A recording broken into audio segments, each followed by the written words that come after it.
Welcome back. The late fashion designer Coco Chanel once said a woman who cuts her hair is about to change her life. A new study out of the US suggests the pursuit of perfect hair could actually be impacting our health.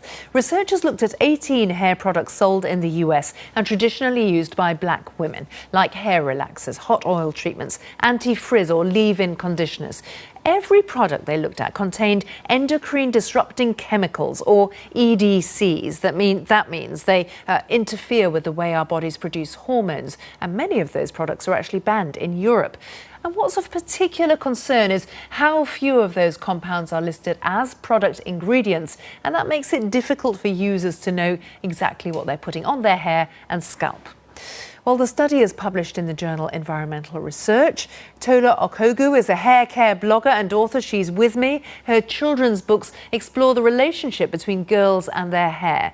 And joining us from Boston, Massachusetts, is the study author, Dr. Jessica Helm, a scientist at the Silent Spring Institute. Jessica, I'm going to come to you first to talk about the health problems that you found black women tend to have more than other women in the US. There was something that stood out for you here.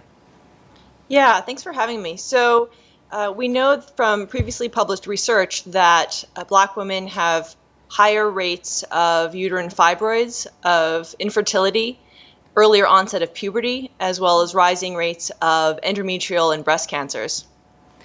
And did you find a link with the kind of chemicals that are in the hair products we talked about? So what we found was that endocrine disrupting chemicals were frequently present in these products. We know that endocrine disrupting chemicals are present in people's bodies, that some of the same chemicals that are in these products are in women's bodies frequently.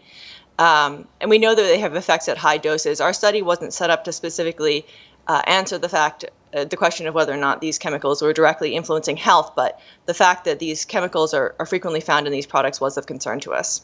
Let's pick up that concern with Tola, because I know you not only act as a hair care coach, you're aware of what's on the market now, yes.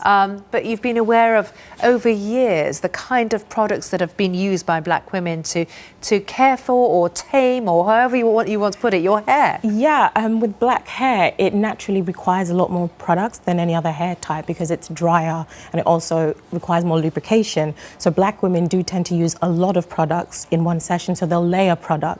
And historically, the products that we buy, I've been aware for a while that the ingredients are on the cheaper end, and the brands, it does appear to be quite low quality products, and most of the products are bought in hair shops in areas where the demographic is majoritively black.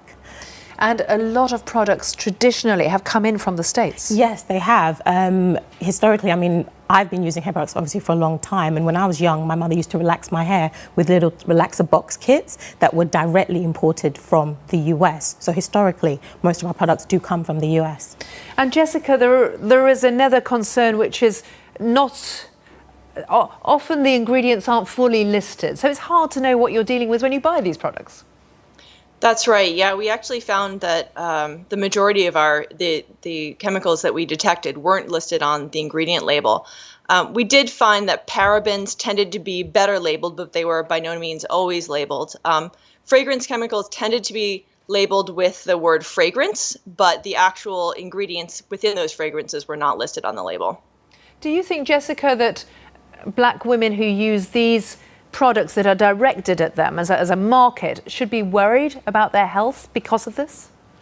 Yeah, that's a good question. From a precautionary approach, I think it makes sense to reduce exposures to products that have chemicals that may cause harm, and where there are opportunities to reduce that exposure, I think it makes sense to do that. Tola, what do you think about that? I agree completely. A few years ago, when I became more ingredient conscious in terms of the products that I use, and I kind of picked my products looking at the ingredients list, and I've become more familiar with some of the chemical names, I have moved to more organic products, and there are more products in the marketplace, a lot more UK manufacturers, and as the trend has moved towards more natural hair, so have the products. So women are being more conscious about what is in the products they're using on their hair and skin, and they're being more careful and picking products that are either more organic or have less cosmeceuticals and more natural oils, etc. And Tola, I'm interested in the fact that you speak to a younger audience as well. I mean, partly because of your coaching, but also the children's books. I think we can show some of the front covers of the books that you've published and are about to publish. Yes. And hair care is a massive issue. It is. It's something that speaks to the heart of identity for a lot of black women and black girls.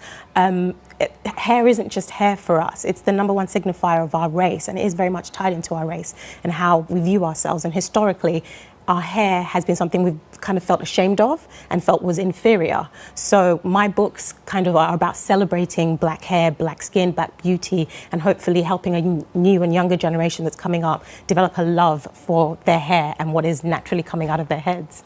And Jessica, just a final thought from you. I mean, the Silent Spring Institute, that makes me think about environmental awareness from the 60s on. And do you perceive that people now are much more concerned about ingredients and environment, especially when it comes to something so intimate as hair? Yeah, I think that there is, within some areas of society, there's some awareness, but I think by and large, people are generally unaware of the chemicals that are in their products and the potential that those chemicals might have to cause harm. Well, Jessica, I think that's an important warning. And Tola, I suppose that's part of the education that needs to be done. Yeah, but my advice to black women would be educate yourself. Get to know some of the more common dangerous ingredients like parabens and even silicone oils, and some of the products you listed are commonly used. So if you educate yourself, you can avoid it. And as I said, there are more products in the marketplace, so there is more choice and more variety. Well, Tola and Jessica, thank you both for joining us here on GMT.